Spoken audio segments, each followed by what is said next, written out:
Madame, Messieurs, bonsoir. Et voici les titres de ce journal. L'an 2 du président de la République, Ibrahim Boubacar Keïta. Ce soir, nous nous intéressons à l'éducation. Elle peut être un facteur de cohésion sociale et de réconciliation nationale. Un dossier réalisé par Lamine Tchekoura Koulibaly. Dans la chronique santé de ce soir, nous parlerons d'une maladie qui touche les personnes du deuxième âge. Il s'agit de la maladie de Parkinson, appelée aussi la maladie de la main qui tremble. Et au Mali, 99 cas de cette maladie ont été enregistrés de 2012 à nos jours. Merci de suivre le journal de l'ORTN. Une fois de plus, bonsoir à tous et bienvenue.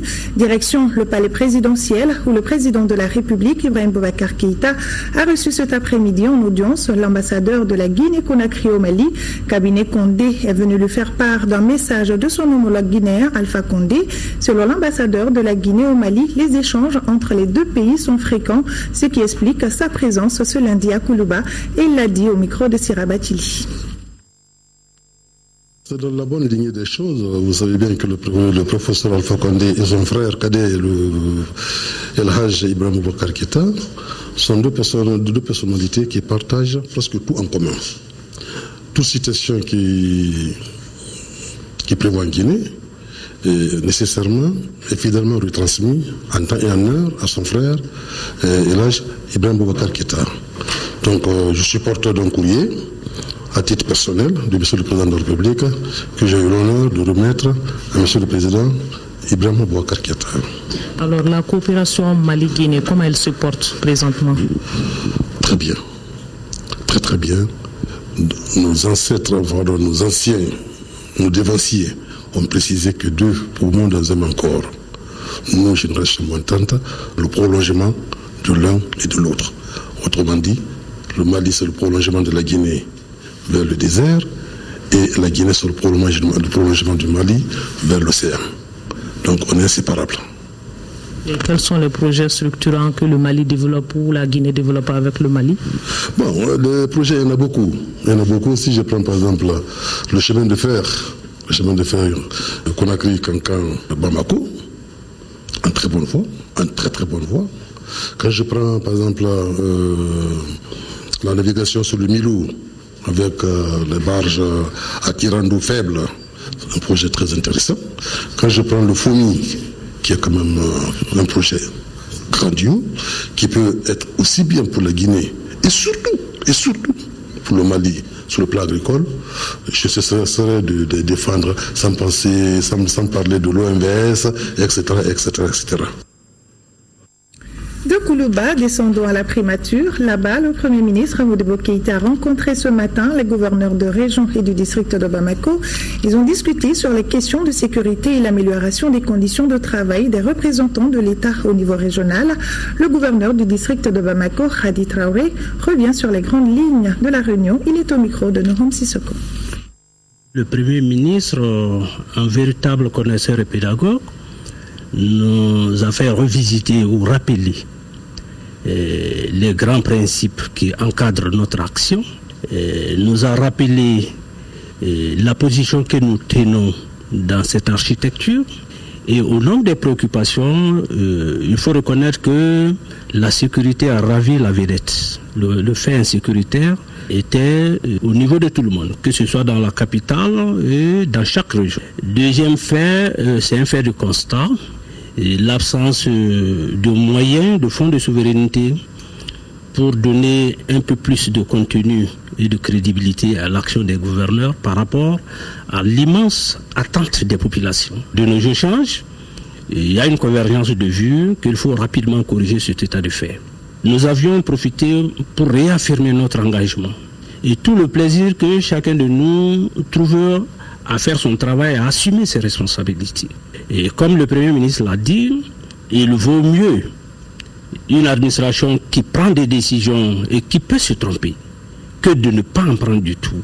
Et c'est ça tue l'État. Donc, nous devons à tous les niveaux faire aujourd'hui en sorte que nous puissions, dans le cadre légal, agir, mais avec beaucoup de bon sens, de détermination et d'engagement pour notre pays. Le ministre en charge de la décentralisation, lui, était avec les élus des collectivités pour recenser les insuffisances de la communalisation afin de faciliter la mise en œuvre de la régionalisation au Mali. Cette rencontre a été également une occasion de recenser tous les problèmes rencontrés lors de la première phase de la décentralisation pour correction. On en parle avec Mamourou Sidibé. La rencontre entre le ministre de l'administration territoriale et de la décentralisation et les élus des collectivités qui vient de prendre fin a été pour les participants un vrai forum d'échange. Échange autour du processus de la mise en œuvre de la régionalisation au Mali.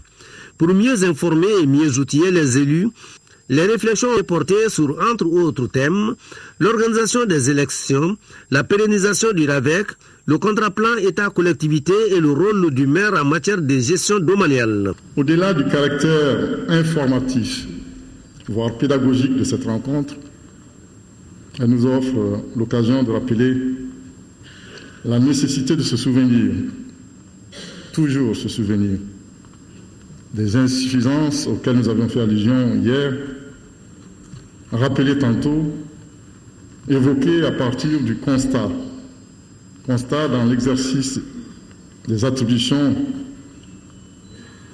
des vôtres du département et sur lesquels le département est permanemment interpellé.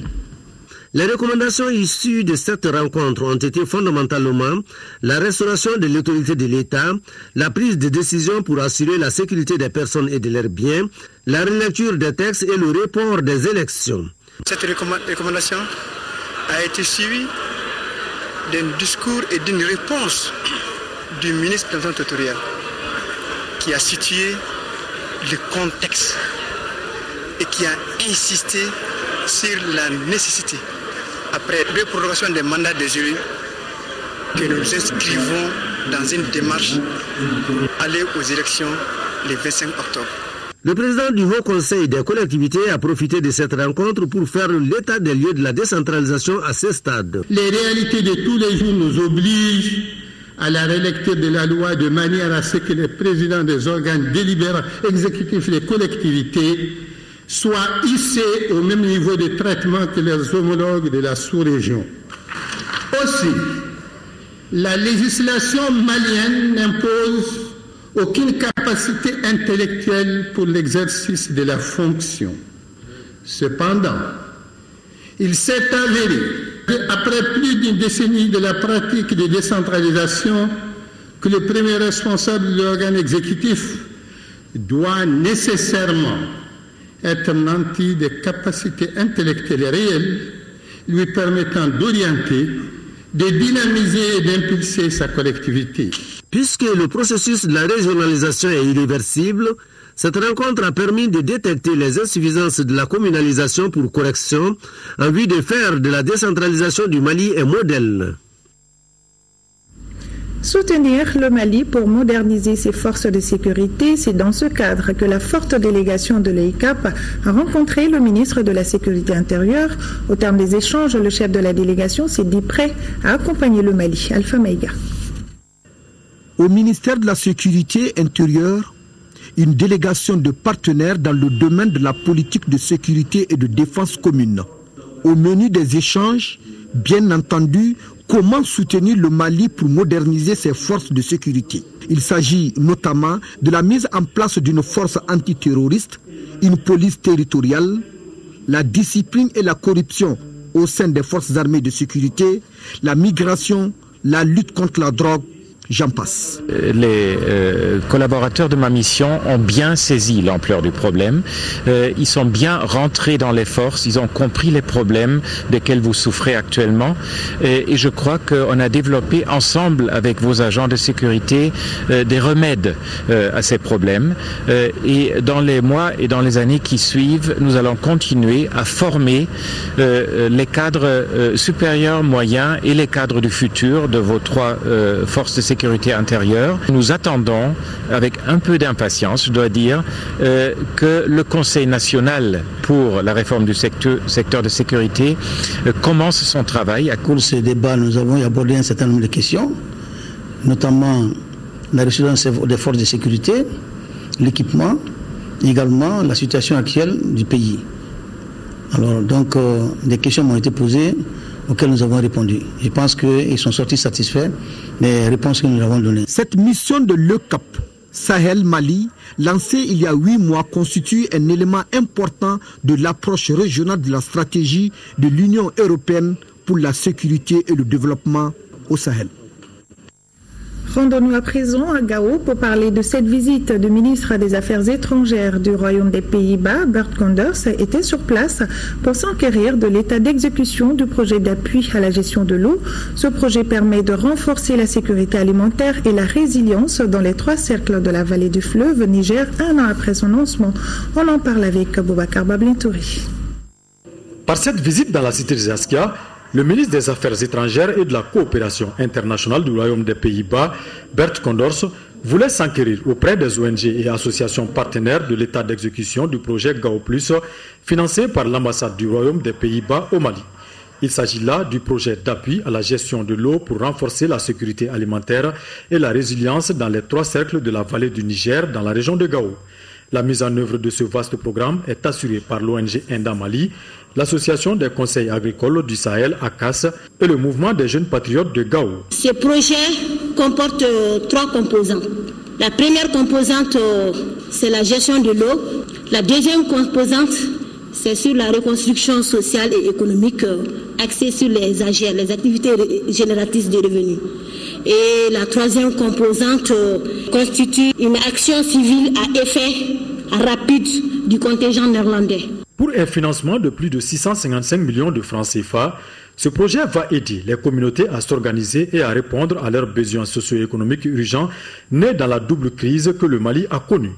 Une année après son lancement officiel, environ 400 micro-projets ont été réalisés dans les zones d'intervention. Ce résultat a été bien apprécié par l'hôte du jour. Ce qui m'a frappé, qu'on voit un retour d'activité économique. Ça, je crois que c'est extrêmement important. Il y a le début, même si c'est seulement un petit début, mais c'est un début, un espoir pour le dividende de paix. L'un des temps forts de cette rencontre a été la projection d'un film et d'une exposition photo sur les réalisations du projet Gao Plus. Le monde célèbre demain la journée mondiale de l'alphabétisation sous le thème « Alphabétisation et société durable ». Au Mali, le thème retenu est « Gestion de sortie de crise, défis et enjeux pour l'alphabétisation ». Le ministre de l'Éducation nationale a fait une déclaration à cette occasion. Nous vous proposons un extrait de cette déclaration du ministre Kenegwe dit Barthélémy Togo. Il est au micro de Batraoré. Dans le cadre de la mise en œuvre du programme vigoureux d'alphabétisation, au compte de la campagne d'alphabétisation 2014-2015, on peut noter qu'au total, 3128 centres d'alphabétisation fonctionnelle ont été ouverts par l'État et ses partenaires au développement. Ces centres ont été fréquentés régulièrement par 70 622 auditeurs encadrés par 3887 animateurs. Ils ont fonctionné sur toute l'étendue du territoire national à l'exception des régions de Tombouctou, Gao et Kidal, et cela en raison de la situation sécuritaire. S'agissant des centres d'éducation pour le développement CED, au total, 10 530 d'entre eux ont été ouverts par l'État et les organisations non gouvernementales. Ces CED ont été fréquentés par 17 414 apprenants, dont 7 545 filles. Ils ont été encadrés par 1257 éducateurs, dont 280 femmes. La célébration de cette journée intervient quelques mois après la signature à Bamako, les 20 mai et 15 juin 2015, de l'accord définitif pour la paix et la réconciliation au Mali par toutes les parties prenantes. C'est pourquoi nous avons décidé de placer cet événement important sous le signe du renouveau démocratique et de la cohésion sociale. Le seul combat qui vaille aujourd'hui est celui du développement. L'alphabétisation des populations à la base et la promotion de toutes nos langues nationales constituent un passage obligé pour un développement endogène et une véritable décentralisation. Et belle coïncidence ce soir dans le dossier consacré au 2e anniversaire du mandat du président de la République. Nous nous intéressons à l'éducation. L'alphabétisation et les langues nationales sont un facteur de cohésion sociale et de réconciliation nationale. Dans la gestion de sortie de crise, elles jouent un rôle important dans le dialogue intercommunautaire.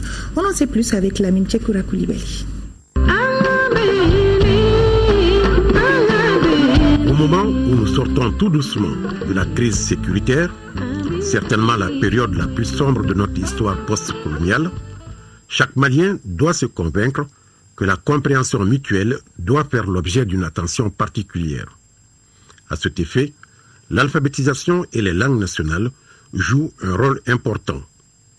Elles facilitent le mieux la communication au cours des futurs échanges et débats sur la paix, la réconciliation, l'unité nationale et le développement du pays. Échanges et débats que tout le monde souhaite francs et honnêtes. Si chacun de nous sait lire et écrire dans sa langue maternelle, ça veut dire que chacun de nous apprendra à respecter l'autre dans sa culture originelle. Les conflits naissent de quoi en général? De l'incompréhension, de la non-reconnaissance de l'autre, de la non-connaissance même de l'autre. Donc, de l'ignorance. Donc, de ce point de vue, un processus d'alphabétisation peut permettre une meilleure connaissance des communautés les unes par rapport aux autres, les individus les uns par rapport aux autres. En 1976, j'étais avec les étudiants à Morgoula, dans le Ségri Kita.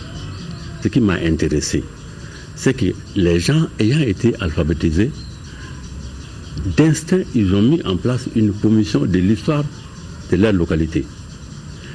D'où viennent les populations, qui a fait quoi, qui était chef, etc. C'est ça l'utilité de l'alphabétisation. Je vous donne un exemple. Moi, je suis Mienka, mon mari est Sonray. Et aujourd'hui, je parle Sonray. Je fais même l'alphabétisation en langue Sonray. Donc avec le Sonray, on communique, on parle, on se comprend. Le fait que les gens se retrouvent dans les mêmes centres d'alphabétisation permet une meilleure compréhension entre les personnes qui participent au centre.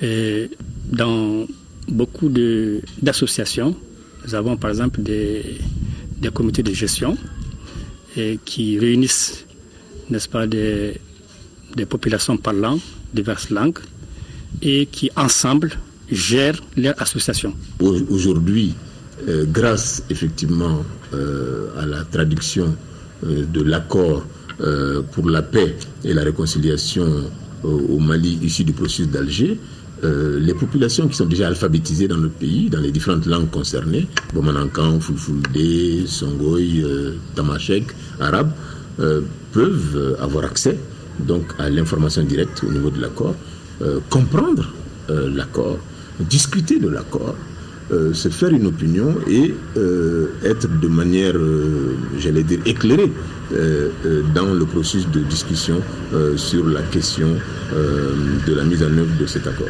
Surtout dans la région de Kidal où il n'y a presque plus de radio, il n'y a presque plus d'informations, les gens sont gérés par la rue et dans la rue on dit ce qu'on veut. Aujourd'hui, ceux qui ont la chance d'être alphabétisés, parce qu'il y a eu quand même un grand programme d'alphabétisation dans la région de Kidal, en l'occurrence le projet E027. Donc il y a beaucoup de gens qui parlent et écrivent les tamashek et je pense qu'aujourd'hui nous sommes en train de vulgariser cet accord qui va être compris par tous ceux qui comprennent, en tout cas qui sont alphabétisés. N'oublions pas que l'alphabétisation a un grand potentiel de mobilisation des communautés. Les effets d'autonomisation qui en résultent pour les apprenants sont de nature à favoriser la réconciliation et assurer le développement local. Je sais aujourd'hui que les femmes Sonray, Peul ou Tamashek qui sont à Gao, elles ont besoin d'apprendre le Sonray. Celles qui sont à Mopti ont besoin d'apprendre le Peul et je pense qu'autour de l'alphabétisation, on peut mettre toutes les femmes ensemble et elles vont apprendre ensemble à parler une langue donnée. Et la langue qui sera apprise dépendra de celle qu'elles voudront. Après cette formation, il faut la mettre dans le développement. Nous sommes dans un cadre qui est purement théorique. Qu'est-ce qu'il faut pour concrétiser tout ce que vous venez de dire, notamment dans le domaine de l'alphabétisation? La pratique actuelle de l'alphabétisation chez nous doit être enrichie d'abord au niveau de la méthode. Le contenu doit changer. Il s'agit dès le départ d'enrichir le processus d'alphabétisation avec un programme d'alphabétisation qui fait appel à nos valeurs sociétales, qui fait appel à notre culture en général, qui fait appel à notre histoire, l'histoire au sens large du terme, l'histoire du terroir, l'histoire de la famille, l'histoire du village, l'histoire du pays. Et on donne du contenu différent à l'alphabétisation. Nous devons, en même temps que nous sommes en train de tout mettre en œuvre pour que l'accord d'Alger devienne une réalité, nous devons faire en sorte que l'alphabétisation dans les langues nationales aussi puisse avoir un programme, en tout cas d'urgence, parce qu'on a besoin que tout de suite l'accord soit compris. Les collectivités doivent s'investir, en tout cas je sais qu'elles le font, elles doivent beaucoup plus s'investir, en tout cas pour l'alphabétisation, pour que l'alphabétisation retrouve son élan d'antan. Les administrations scolaires doivent prendre ça aussi en compte. Il faut que quelque part on s'arrête et puis qu'on dise de façon volontariste, on va changer. Non pas souhaiter le changement, mais vouloir le changement et en faire un instrument de combat. Si nous faisons 5 ans de campagne, il faut que nous soyons capables de comptabiliser ceux qui effectivement ont été alphabétisés et combien il reste à alphabétiser. Deuxièmement, produire en fonction l'outil de soutien culturel. Ces gens qui sont alphabétisés, traduire nos textes de loi, de règlement dans leur langue et les mettre à leur disposition. À partir de là, on peut traduire des textes étrangers que nous jugeons opportuns et utiles pour nous. Un tel programme existe depuis 2011. Il s'agit du programme vigoureux de l'alphabétisation qui, malgré les difficultés financières, parvient à alphabétiser 100 000 individus par an. Le programme a été particulièrement touché dans sa mise en œuvre par la crise au nord. La présente session ordinaire intervient après la signature de l'accord définitif pour la paix et la réconciliation au Mali par toutes les parties prenantes. La signature de cet accord ouvre une nouvelle ère qui doit, j'ose l'espérer, nous permettre de réaliser une de vos recommandations pertinentes des conseils précédents, à savoir résorber les retards accusés par les régions qui ont été affectées par la crise sécuritaire par rapport aux autres dans l'offre de services de l'État pour l'atteinte des objectifs du millénaire pour le développement dans notre pays. 13 langues nationales sont parlées au Mali. Leur rôle et place dans le processus de réconciliation relèvent de l'évidence. Nous avons vu des choses qui se sont passées pendant cette rébellion. Quand quelqu'un qui a l'habitude d'être dans la région de Kidal, souvent, il a été sauvé de mort parce que simplement il a parlé un peu de tamashek. La langue, c'est un facteur de dialogue. La langue aussi, c'est un facteur de réconciliation. Quand on comprend ce que l'autre dit, on l'accepte mieux, on le comprend mieux. Je peux prendre l'exemple sur moi-même. Je parle bambara, je parle tamashek, je parle sorey. Et ça me permettrait au moins d'apporter une confiance entre les populations.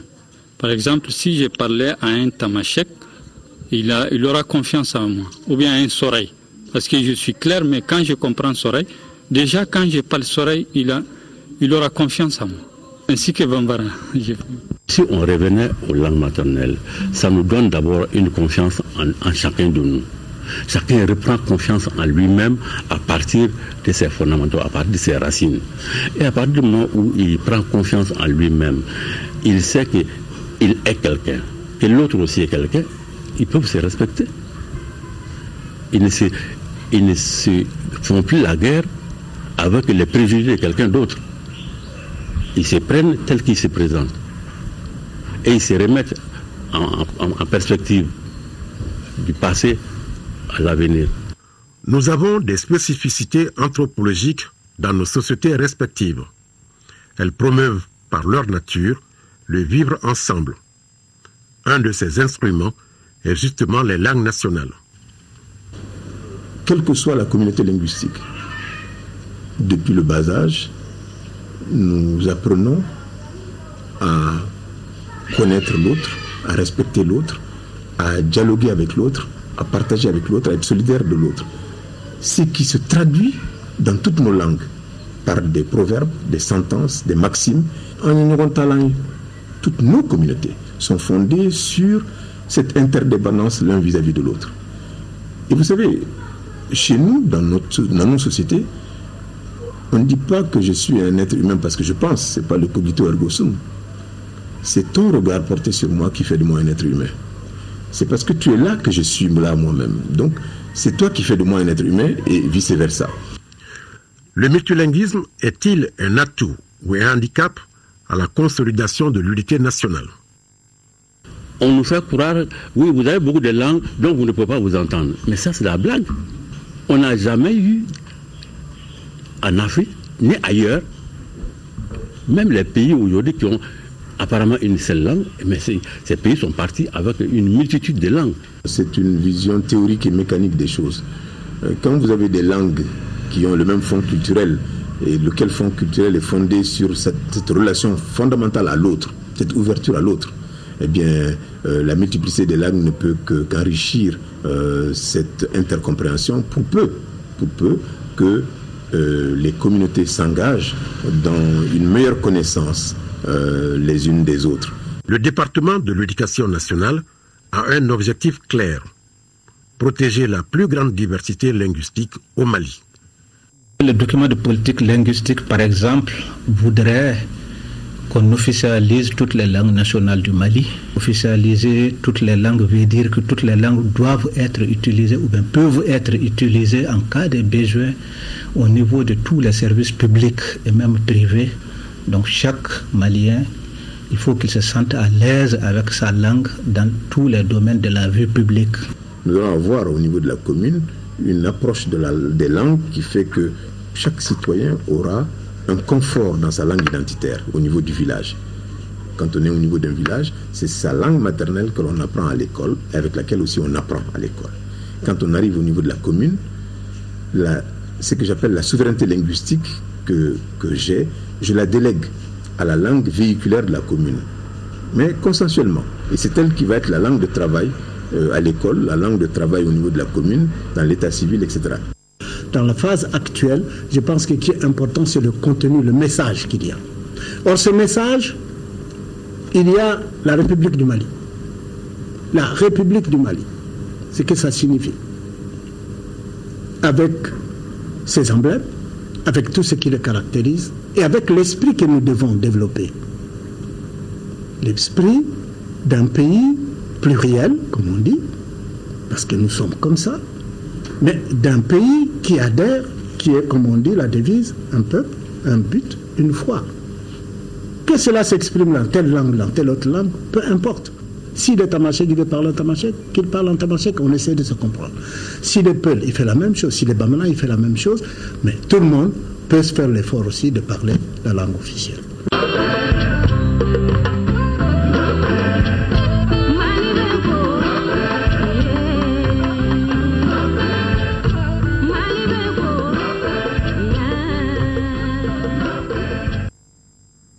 Voilà, c'était le dossier consacré au 2e anniversaire du mandat du président de la République. Et ce soir, nous nous sommes intéressés à l'alphabétisation et les langues nationales. Dans le même registre, c'est parti depuis ce matin pour la 11e édition du camp d'excellence des élèves et étudiants du Mali. Du 7 au 23 septembre, les meilleurs élèves et étudiants venus de Bamako et de l'intérieur du pays participeront aux activités culturelles, sportives, en vue de développer leur citoyenneté. Les temps forts avec Batraori. C'est en guise de récompense de leur performance scolaire au cours de l'année scolaire 2014-2015 que ces 150 lauréats vont participer au 11e camp d'excellence nationale.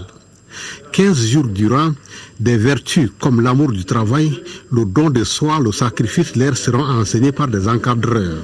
Fruit d'un partenariat tripartite Cité des enfants, Association des femmes ingénieurs du Mali et département de l'éducation nationale, le camp d'excellence est un espace d'échange entre les meilleurs élèves des écoles maliennes. La participation de notre structure à l'organisation du camp national d'excellence n'est pas fortuite. La Cité entretient de très bonnes relations avec les structures du ministère en charge de l'éducation. En outre, la Cité des enfants, dans sa mission d'occupation saine du temps libre de l'enfant, participe par son caractère extrascolaire à la formation des enfants. La présidente de l'AFIMA, Association des femmes ingénieurs du Mali, met l'accent sur le développement des sciences en invitant les jeunes à persévérer dans l'effort. Très chers excellents, depuis votre entrée dans le camp, le modèle se construit. Vous êtes déjà à votre tour un repère et sachez que le camp d'excellence scientifique n'est point en soi une finalité. Et c'est pourquoi, à partir d'aujourd'hui, grâce à l'encadrement de vos pairs, le souci constant d'élargir le cercle de connaissances de vos proches doit vous animer. Et le ministre de l'Éducation nationale de demander aux élèves et étudiants de faire en sorte que cette retrouvaille soit un facteur intégrateur pour eux. Mon souhait le plus ardent est que le camp d'excellence soit une école de la vie qui vous permettra de comprendre que le Mali est un pays où la diversité des cultures, des origines et des cultures, loin de nous diviser, renforce au contraire l'unité nationale. Le camp d'excellence sera marqué par des activités citoyennes, culturelles, sportives et des jeux concours. Les meilleurs recevront des prix lors de la journée du bon élève organisée chaque année par les plus hautes autorités du Mali. Sikasso a désormais un établissement d'enseignement supérieur. L'école technique supérieure privée de gestion a ouvert ses portes le week-end dernier dans la capitale du Kénédougou. La cérémonie de lancement des activités a mobilisé des autorités administratives et scolaires de la région. ORTM Sikasso, Sékou Konaté. Bâti au flanc de la colline dans le quartier de Médine et en parfaite harmonie avec le complexe scolaire Solidarité à Enfance, l'école technique supérieure privée de gestion ETSPG-SD est une initiative d'un homme dédié à l'éducation. Nos étudiants qui sont à Bamako, souvent, ils ont des problèmes et il faut combler ces vides en créant cette université au niveau local pour permettre à ceux-ci de pouvoir faire peut-être les premiers pas ici et continuer ailleurs. Le TSBG-SD va former dans 4 filières. Finance, comptabilité, marketing technique de commercialisation, gestion d'entreprise et administration et la gestion logistique de transport. Un ensemble en phase avec les besoins du marché de l'emploi. Les entreprises cherchent aujourd'hui la compétence dans la gestion des ressources humaines et la gestion des sous. C'est pour cela que nous avons voulu mettre en avant ces filières pour d'abord faire le lobbying. Et le département en charge de l'enseignement supérieur de saluer cette initiative à la coupure du ruban symbolique. Cette université privée, qui est d'ailleurs la première université privée régionale, vient à point nommé. L'enseignement supérieur est un des leviers prioritaires du projet du président de la République. Et le ministre Muntaka Shektal s'est inscrit dans cette dynamique et veut porter ce département vraiment dans les actes concrets. L'infrastructure qui ouvre désormais ses portes à Sikasso renferme une dizaine de salles de classe avec une capacité d'accueil de 200 étudiants. Nous restons avec les jeunes. En 5e région, le ministre en charge de la jeunesse, Mahaman Babi, a procédé ce dimanche à Douanza au lancement de la 2e étape des vacances citoyennes, Douanza Gao. La paix, la réconciliation nationale et la citoyenneté sont le centre d'intérêt des différentes activités de ces moments juvéniles. Et c'est en présence de Jules Sambou Sissoko. Douanza aux couleurs des vacances citoyennes 2015, j'allais dire du Mali. Vacances citoyennes placées sous le sceau de la paix et de la cohésion sociale, d'où le thème jeunesse et réconciliation nationale, rôle de la jeunesse dans la consolidation de la paix. Cette préoccupation nationale constitue la poutre des initiatives multiformes des jeunes à travers tout le pays. Les jeunes du Mali, ensemble et unis, partagent tous l'amour de la patrie dans sa marche vers un avenir radieux. Ces initiatives nobles de l'État, en tandem avec le Conseil national de la jeunesse du Mali, ont besoin de réussite. Et leur réussite ne sera manifeste que si elles sont de nature à nous élever au rang de bâtisseurs de nations, de pionniers de l'édification d'une société qui ne cesse de se penser et de s'inventer pour le bien-être de tous et de chaque citoyen. La jeunesse est un atout, une fierté de par son engagement et sa détermination, une priorité des autorités actuelles du Mali. Aujourd'hui, le Mali a besoin de toutes ses filles et de tous ses fils, de travailler ensemble dans la paix, de travailler ensemble en communion pour le Mali, rien que pour le Mali, et de dénoncer toutes les dérives vers lesquelles nous entraînent donc les extrémistes. C'est aussi de réanimer un peu certains concepts citoyens. Donc je pense effectivement que ces vacances citoyennes constituent une initiative qui va permettre de consolider la paix et de promouvoir la réconciliation nationale au Mali. Le ministre Babi a remis des matériels d'assainissement aux jeunes et procédé à la plantation d'arbres et au lancement des travaux d'assainissement de la ville de Douanza. Les activités phares de la deuxième étape des vacances citoyennes Douanza-Gao portent sur le reboisement, la réfection de routes, l'assainissement et des conférences de débat sur bien des sujets d'intérêt national. Parlons tout autre chose à présent. Le président de la République française était devant les médias aujourd'hui pour sa 6e conférence de presse depuis son arrivée au pouvoir. Au centre des échanges, le pessimisme affiché sur la conférence internationale climat à Paris en novembre, la baisse d'impôts pour 2016, la croisade contre le terrorisme avec en filigrane la Syrie entre autres. Sori Ibrahim Keïta. François Hollande dans ses habits de chef de guerre qui a fait son apparition ce lundi devant les confrères. Il annonce ce dès demain des vols de reconnaissance de l'aviation française au-dessus de la Syrie pour une croisade contre Daesh, précisant qu'il serait cependant inconséquent et irréaliste d'envoyer des troupes françaises au sol. Convaincu que l'issue de la situation en Syrie est politique, le président français assure que le dialogue doit être engagé avec tous les pays qui peuvent favoriser une solution, notamment la Russie et l'Iran.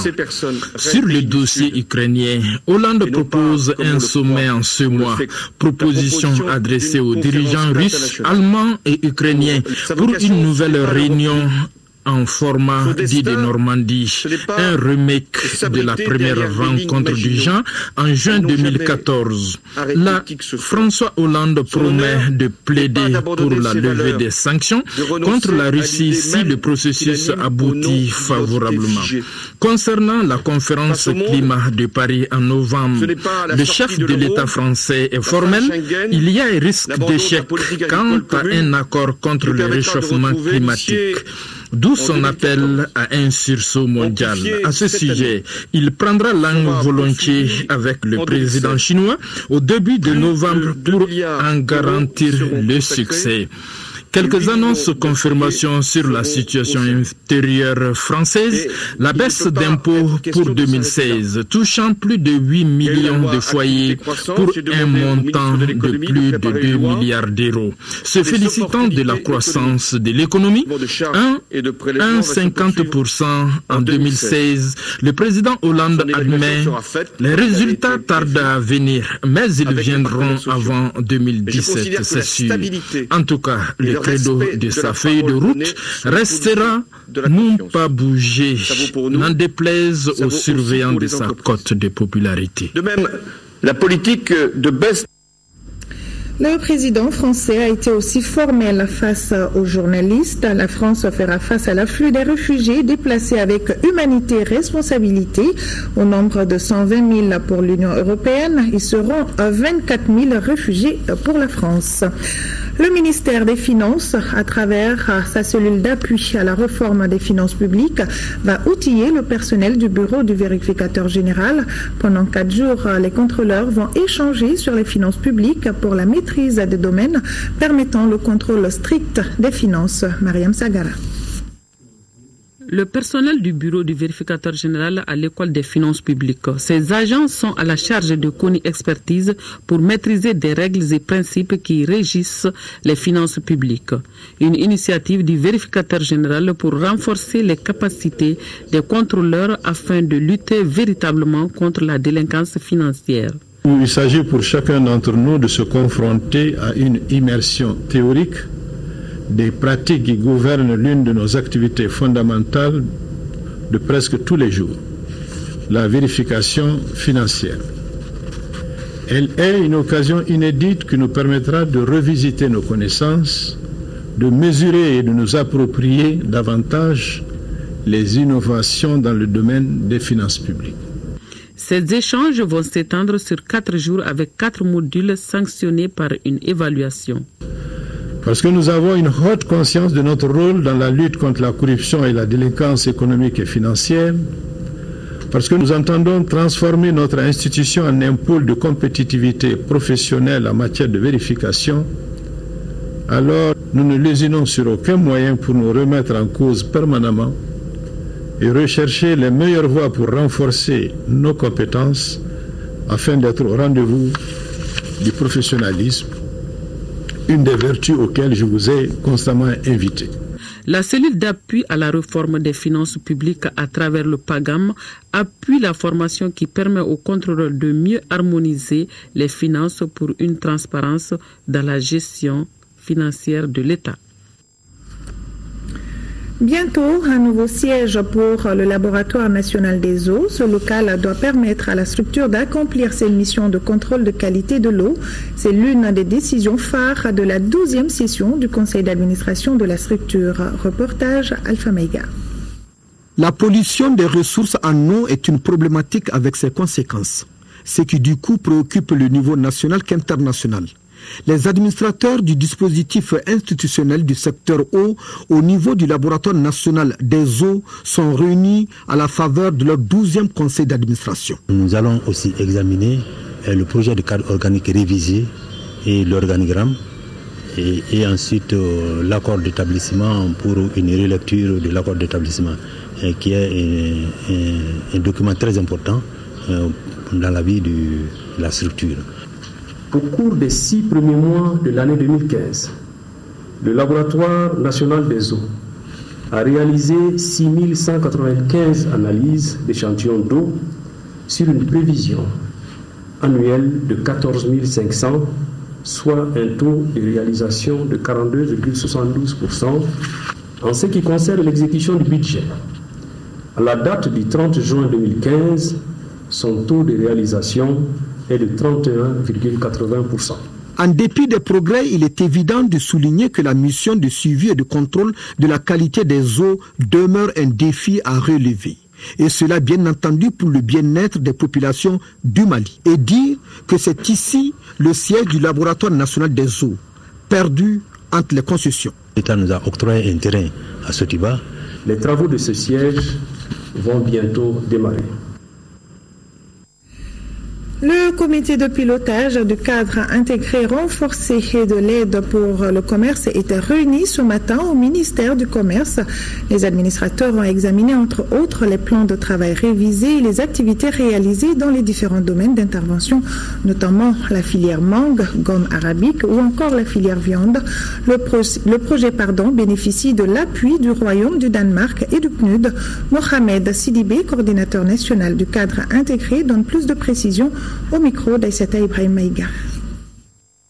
C'est une révision des plans de travail de l'année qui ont cours depuis janvier et pour prendre en compte certaines activités nouvelles que nous avons jugées prioritaires et aussi pour faire le point déjà du premier semestre pour savoir où est-ce que nous en sommes.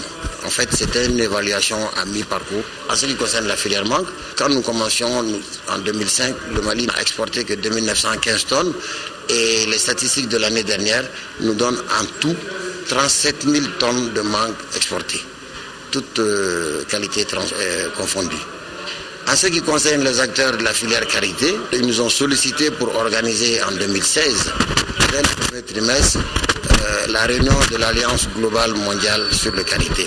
Cela veut dire que là aussi, ils ont une certaine satisfaction et ils sollicitent encore l'appui du projet. En ce qui concerne la filière gomme arabique, nous sommes au démarrage, mais déjà très avancé parce que c'est une filière qui n'avait pas connu d'organisation. Aujourd'hui, nous avons mis en place près de 157 sociétés coopératives concernant cette filière-là et de manière concentrique, nous sommes arrivés aujourd'hui à mettre en place des sociétés coopératives, des unions au niveau des cercles.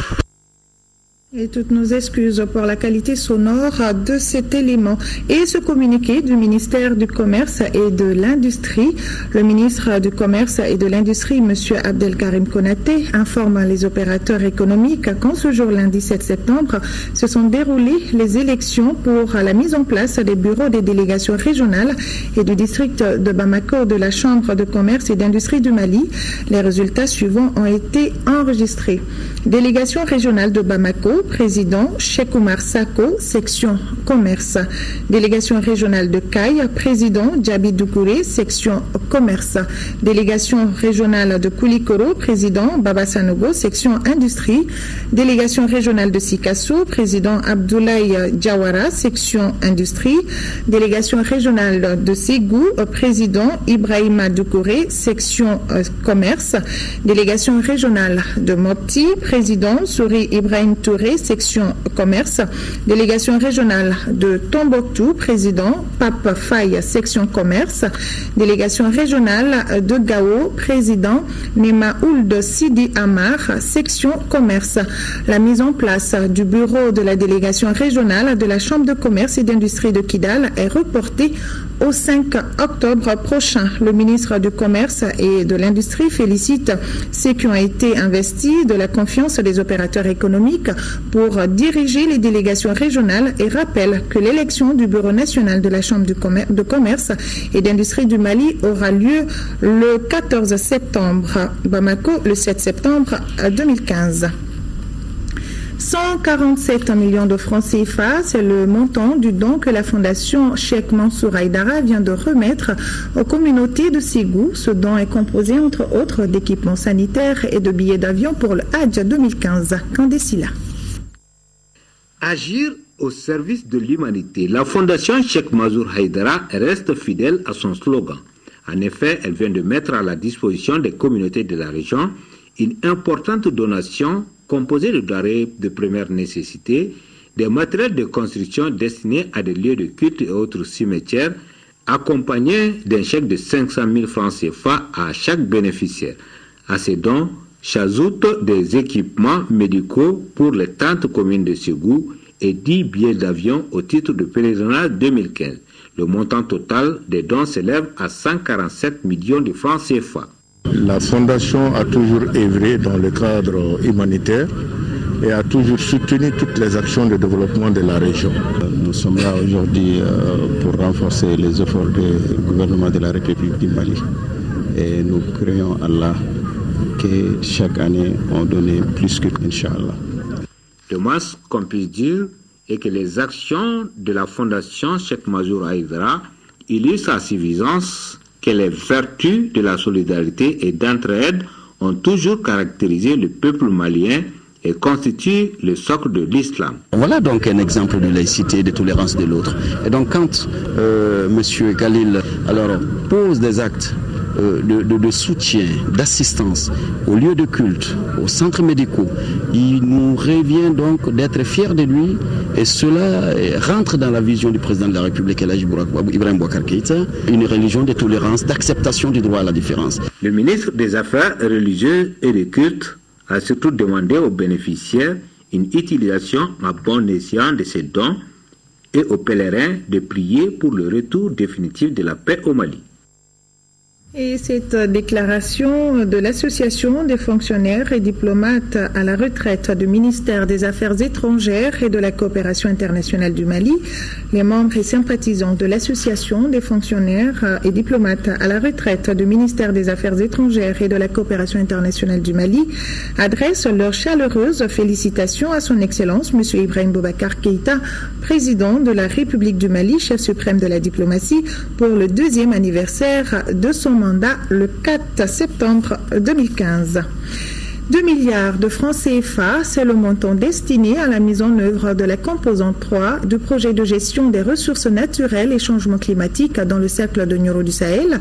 Ce projet permettra le financement des activités génératrices de revenus dans 3 communes du cercle de Nioro. Reportage Moussa Diakité depuis Nioro du Sahel.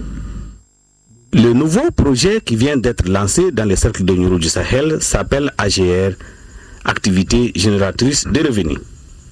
Il est la composante 3 du projet de gestion des ressources naturelles et changement climatique PGRNCC. Il s'agissait alors, au cours de ce lancement, d'informer et de sensibiliser les populations des zones couvertes, à savoir Gadiaba-Kadiel, Guétéma et Iréré, sur ses avantages et ses critères d'éligibilité en vue de permettre aux bénéficiaires d'accéder à des opportunités économiques variées afin de réduire considérablement la pression de l'homme sur les ressources naturelles et de s'adapter aux effets des changements climatiques.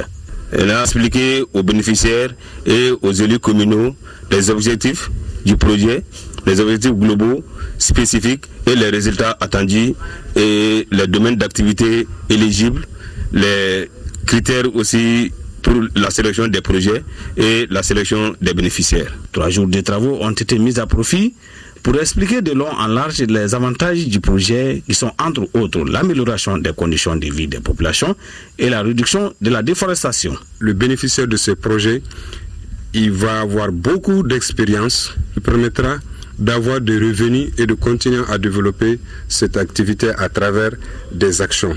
Signalons que le projet AGR, très vivement salué par les bénéficiaires, coûtera 2 milliards de francs CFA. Sa mise en œuvre sur le terrain est confiée à l'ONG ADG, Association pour l'appui au développement global, et son suivi sera assuré par l'AIDD, Agence pour l'environnement et le développement durable.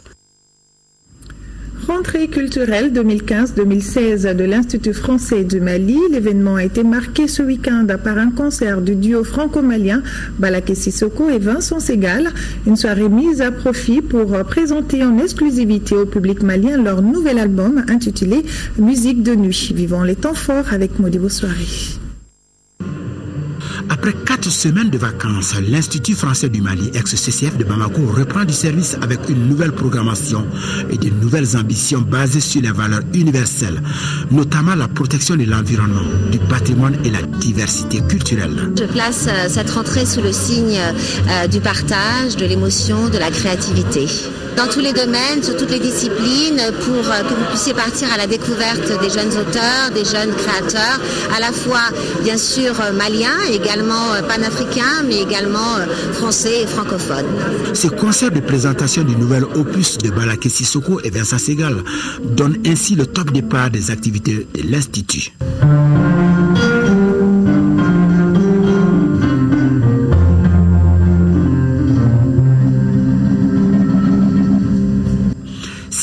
Après Chamber Music, leur premier album, la complicité de 2 artistes qui n'a cessé de s'enrichir et de s'épanouir au fil de leur périple résonne plus que jamais dans Musique des Nuits, leur nouvel opus. Le titre de l'album représente bien mon ami Balaké, puisque c'est quelqu'un qui adore jouer à partir de minuit jusqu'à 5h du matin, ou 6h, et c'est là où il trouve que tout est calme. Et c'est vrai qu'on a enregistré chez lui, sur son toit, pour aussi montrer que Bamako, c'est une ville qui a 2 facettes. C'est-à-dire une facette de travail, de frénésie, de vie fatigante dans la journée.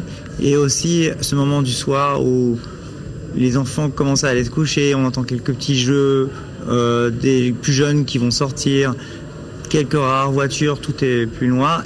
Et en fait, c'est là où nous, on aime jouer et nos voisins écoutent en dormant ce qu'on joue sur le toit, quoi. Musique de nuit, un album enregistré à Bamako comportant 9 titres, est une production 100% acoustique où la kora de Balaké et le violoncelle de son ami Vincent se côtoient en parfaite harmonie. Là, je suis très content de lui accueillir chez moi et puis partager sur scène avec mes compatriotes. C'est un très grand plaisir pour moi. Une nuit qui a vu la participation remarquable de 9 autres koras. Sur scène, 214 cordes pour rendre une soirée mémorable à hauteur du duo Balaké-Vincent.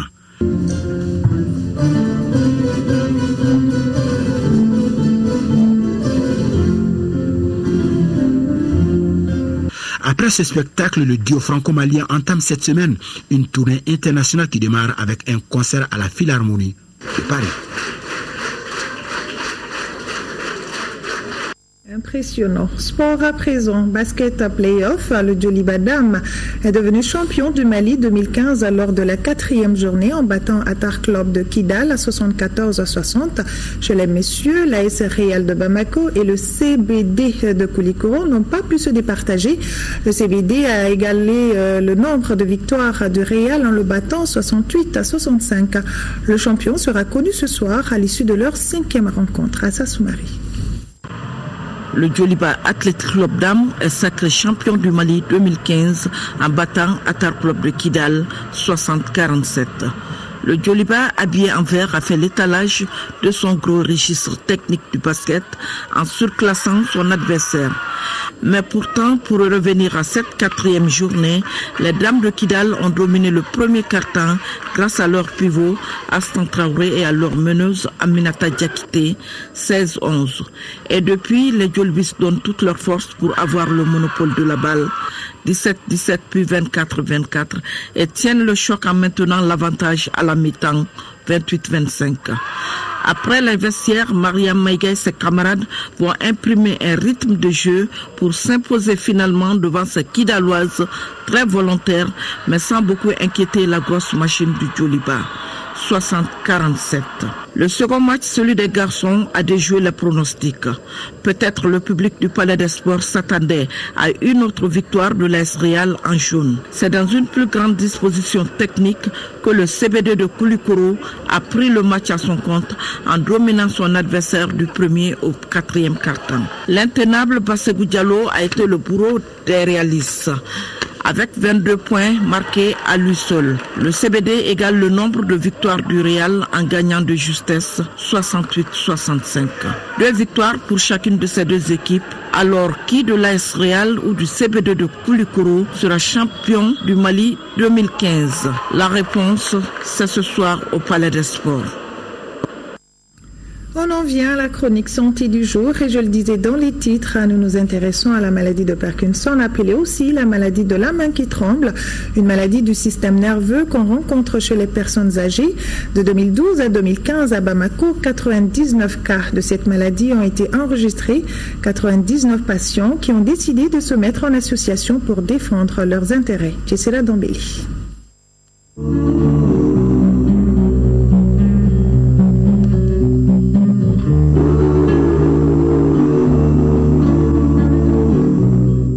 La maladie de Parkinson est une maladie neurologique chronique caractérisée par la destruction des cellules au niveau de la substance noire. Cette partie du cerveau est chargée de sécréter la dopamine, une substance permettant au message de circuler entre les neurones, donc très utile dans la régulation des mouvements. Cela affecte le système nerveux central.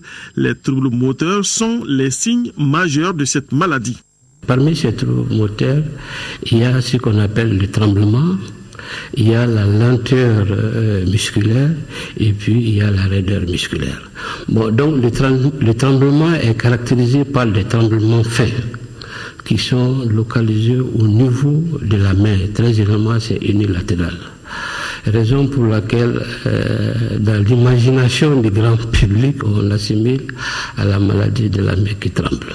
Donc, parce que les tremblements sont très fréquents. Le deuxième signe majeur, c'est la lenteur musculaire. Cette lenteur musculaire est caractérisée par des difficultés à mener les gestes. Ceci va surtout se remarquer au niveau de la marche. Bon, au niveau de la marche, le patient va perdre le ballon des bras, donc il a une marche qu'on appelle une marche soudée. C'est la marche parkinsonienne à petits pas.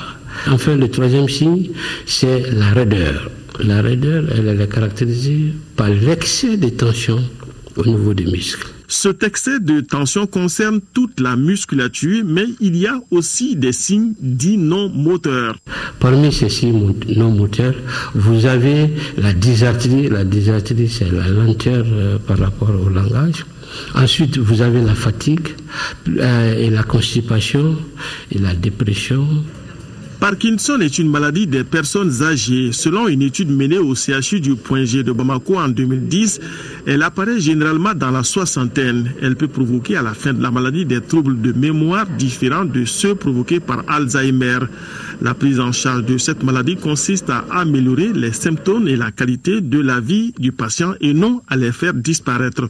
Cela passe par l'administration de substances remplaçant ou imitant la dopamine manquante, mais on peut aussi passer par la psychothérapie, la physiothérapie, l'orthophonie contre la dysarthrie, les mesures hygiéno-diététiques et la stimulation profonde du cerveau. Parkinson n'est pas contagieux. Ceux qui en souffrent au Mali se sont déjà mis en 2012 en association. Objectif, faire mieux connaître la maladie et résoudre les problèmes que rencontrent les patients. Le problème que nous, les malades, nous rencontrons, c'est surtout la cherté du médicament. C'est ainsi que nous avons approché le DPM et qui nous a même demandé à lui fournir la liste des médicaments qu'on a fait toujours avec au service de neurologie du point G qui a été déposé au DPM. Et ils nous ont fait savoir qu'ils sont là-dessus parce qu'on aimerait que nos médicaments soient inscrits dans les médicaments essentiels. Chaque mardi du mois, l'association Mali Parkinson organise à la Maison des Aînés un dépistage et des consultations pour les personnes vivant avec la maladie de Parkinson.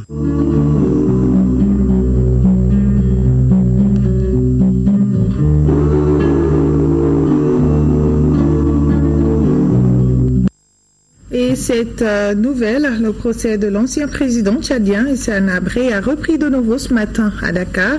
Il a été présenté de force à la justice. Dès son entrée, certains de ses soutiens assis dans les premiers rangs ont tenté de passer les cordons de sécurité.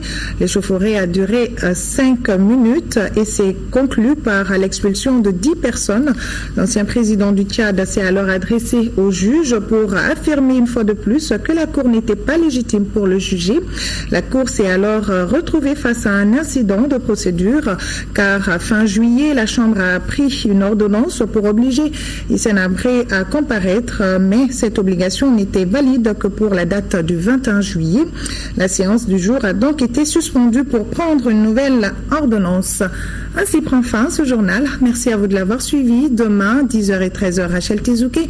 Et moi, je serai là pour les éditions du soir. Vous aussi, je l'espère. Bonne soirée à tous et à demain.